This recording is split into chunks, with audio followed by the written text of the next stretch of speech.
Olá! O Ministério Público do Tribunal de Contas dos Municípios de Goiás apresenta mais um vídeo de orientação sobre acessibilidade.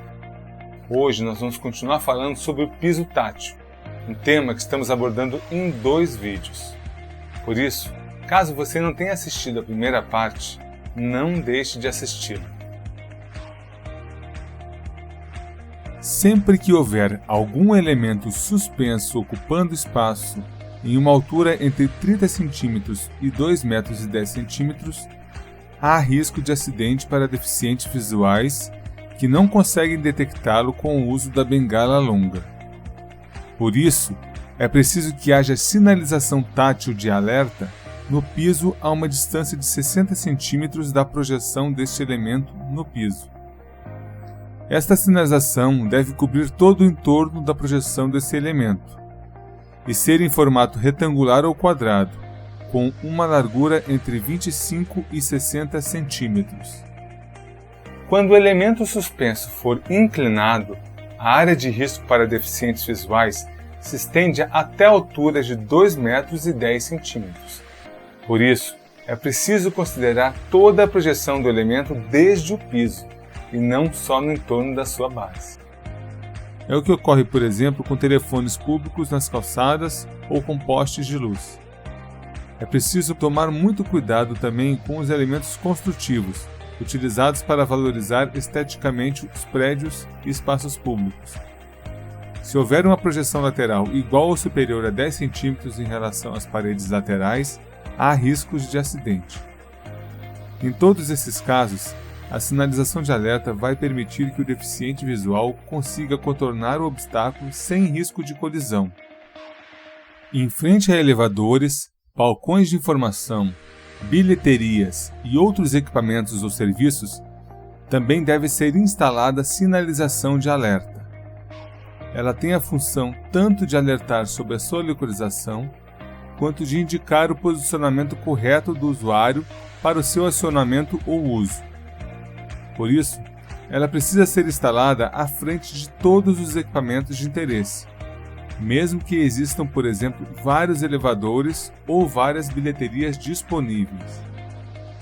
A largura da sinalização de alerta destes tipos de equipamentos pode variar entre 25 e 60 centímetros, e seu comprimento deve ser entre 75 e 100 centímetros.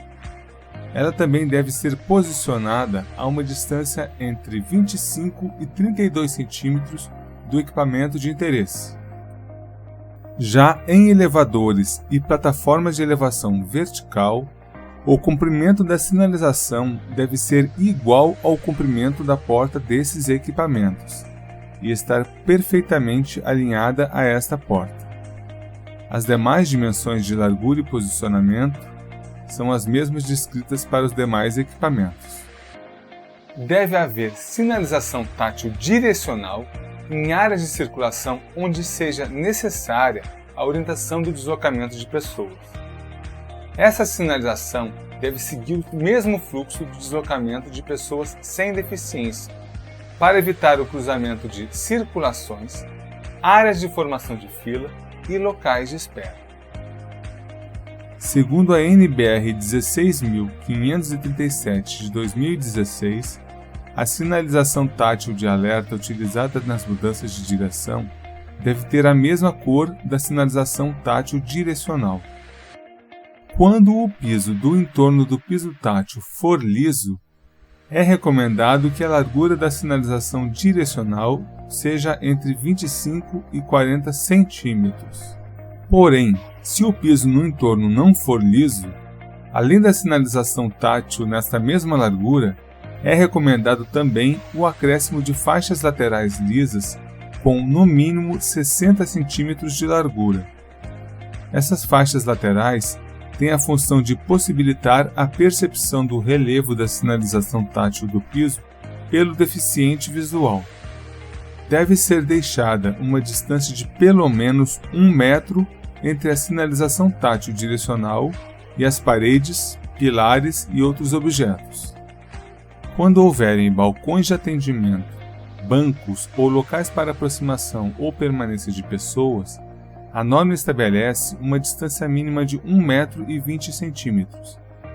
Porém, essa mesma norma recomenda que esse intervalo seja um pouco maior, de 1,50 m nesses casos. Sempre que houver uma mudança de direção formando um ângulo entre 150 e 180 graus, não é necessário sinalizar a mudança com sinalização tátil de alerta. Já nos casos em que o ângulo da mudança de direção variar entre 90 e 150 graus, deve haver uma sinalização de alerta com largura equivalente ao dobro da sinalização direcional. Nessas situações, o alinhamento entre a sinalização direcional e a de alerta deve ser conforme as figuras apresentadas na norma. Nos pontos onde houver o encontro de 3 faixas direcionais, a sinalização de alerta deverá ter uma largura equivalente ao dobro da largura da sinalização direcional e o comprimento correspondente ao triplo desta mesma referência.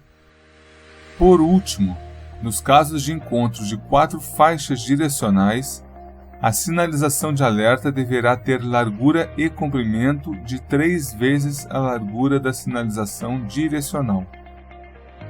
Quando houver sinalização tátil direcionando o percurso para escadas e rampas, deve haver sua continuidade nos patamares superior e inferior. No caso da escada ou rampa possuir uma largura menor ou igual a 2,40 m e, portanto, sem corrimão intermediário, o piso direcional deverá estar alinhado com o eixo deste equipamento. Sendo essa largura maior do que 2,40 m e, portanto, podendo existir corrimão intermediário, a sinalização tátil direcional deve ser instalada próxima a cada um dos corrimãos laterais. Em cada um dos lados, o eixo central da sinalização direcional deve ficar afastado de 60 a 75 centímetros do eixo do corrimão lateral. Mas, se o corrimão lateral não for contínuo ou por questões de padronização de projeto, a sinalização tátil pode ser direcionada apenas para um corrimão intermediário. Neste caso, a sinalização de alerta deverá ser estendida próxima ao corrimão, conforme esta imagem. Nos elevadores e plataformas de elevação vertical, a sinalização tátil direcional deve encontrar a sinalização de alerta do lado onde está a botoeira de chamada. Para uma bilheteria, um terminal de atendimento acessível, um balcão de atendimento ou outro equipamento similar, esse encontro deve ocorrer no centro da sinalização de alerta. E quando houverem múltiplos equipamentos, o direcionamento deve ser feito para um único equipamento, que deve ser obrigatoriamente acessível. Estamos encerrando essa segunda e última parte das regras estabelecidas na NBR 16.537 de 2016 e na NBR 9.050 de 2020 para piso tátil. Nós não citamos aqui alguns casos especiais, por isso, se você for atuar em alguma obra, nunca deixe de consultá-las, procurando sempre a sua última atualização. Muito obrigado por ter assistido a mais esse resumo e continue acompanhando a nossa série sobre acessibilidade.